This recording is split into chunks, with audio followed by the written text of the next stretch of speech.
રાજ્યમાં હાલ 3 સિસ્ટમ સક્રિય થતા આગામી 7 દિવસ રહેશે ગરમ. તાપમાનમાં 4 થી 5 ડિગ્રીનો થશે વધારો. અમદાવાદમાં 35.8 તો ગાંધીનગરમાં 35.2 ડિગ્રી તાપમાન.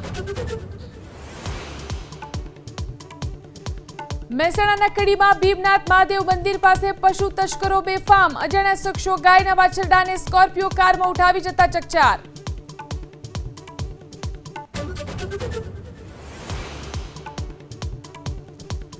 ભરૂચના અંકલેશ્વરમાં સ્ક્રેપ માર્કેટમાંથી ડ્રમ સહિતના સામાનની ચોરી. રિક્ષામાં આવેલા 2 તસ્કરોએ ચોરીના ગુનાને આપ્યો અંજામ. સીસીટીવી ફૂટેજના આધારે પોલીસે શરૂ કરી તપાસ.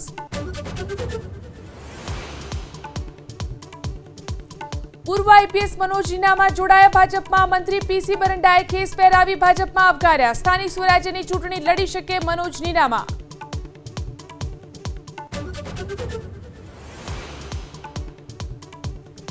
આમ આદમી પાર્ટીના પૂર્વ નેતા રાજુ કરપડા જોડાયા ભાજપમાં. 200 ગાડીના કાફલા સાથે રાજુ કરપડાએ કર્યું શક્તિ પ્રદર્શન.